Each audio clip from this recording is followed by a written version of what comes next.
ಇದು ನಮ್ಮ ಶಾಲೆ, ನಮ್ಮೂರ ಶಾಲೆ.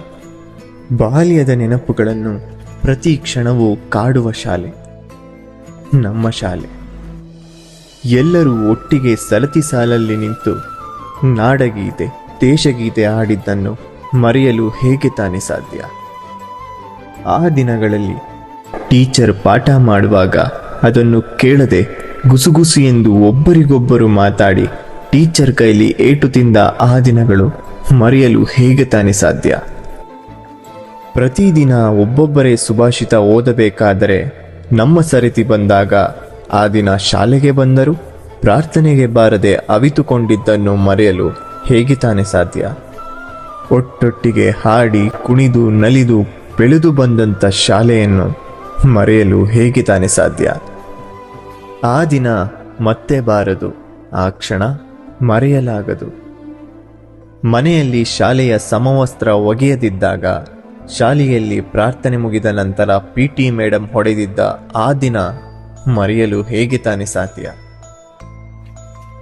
ಶಾಲೆಯ ಗೆಳತಿಯರೊಂದಿಗೆ ಆ ತುಂಟಾಟ ಚೇಷ್ಟೆಗಳನ್ನು ಮರೆಯುವುದಾದರೂ ಹೇಗೆ?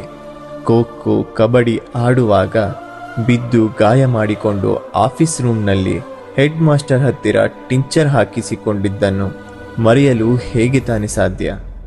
ಅಸತೋಮ ಸದ್ಗಮಯ ತಮಸೋಮ ಜ್ಯೋತಿರ್ಗಮಯ ಮೃತ್ಯೋರ್ಮ ಅಮೃತಂ ಗಮಯ ಓಂ ಶಾಂತಿ ಶಾಂತಿ ಶಾಂತಿ.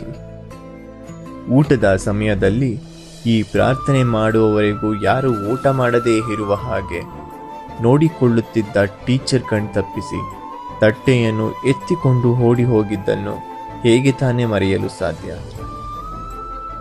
ಪ್ರತಿ ವರ್ಷ ಸರಸ್ವತಿ ಪೂಜೆ ಬರುವಾಗ ಶಾಲೆಯನ್ನು ಸ್ವಚ್ಛಗೊಳಿಸಿ ಆಫೀಸ್ ರೂಮನ್ನು ಬಣ್ಣ ಬಣ್ಣದ ಪೇಪರ್ನಿಂದ ಸಿಂಗಾರಗೊಳಿಸಿ ಜಾತಿ ಭೇದವಿಲ್ಲದೆ ಎಲ್ಲರೂ ಒಟ್ಟಿಗೆ ಹಾಡಿ ಕುಣಿದು ಖುಷಿಯಿಂದ ಆಚರಿಸುತ್ತಿದ್ದ ಆ ದಿನವನ್ನು ಮರೆಯಲು ಹೇಗೆ ತಾನೇ ಸಾಧ್ಯ? ನಾವು ಎಷ್ಟೇ ತಪ್ಪು ಮಾಡಿದರೂ ಅದನ್ನು ಸಹಿಸಿಕೊಂಡು ನಮ್ಮನ್ನು ತಿದ್ದಿ ವಿದ್ಯಾವಂತರನ್ನಾಗಿ ಮಾಡಿ ಸಮಾಜದಲ್ಲಿ ಘನತೆಯಿಂದ ಬಾಳುವ ಹಾಗೆ ಮಾಡಿದ ಗುರುಗಳನ್ನು ಮರೆಯಲು ಹೇಗೆ ತಾನೇ ಸಾಧ್ಯ?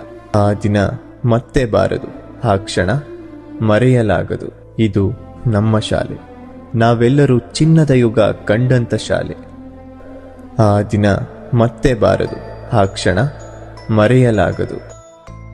ಬನ್ನಿ, ನಮ್ಮ ಶಾಲೆಯನ್ನು ನಾವು ಉಳಿಸೋಣ. ನಮ್ಮ ಮಕ್ಕಳು ಮೊಮ್ಮಕ್ಕಳಿಗೆ ನಾವು ಓದಿದಂತಹ ಶಾಲೆ ಇದೆ ಎಂದು ತೋರಿಸೋಕಾದರೂ ಬನ್ನಿ, ನಮ್ಮ ಶಾಲೆಯನ್ನು ಉಳಿಸೋಣ.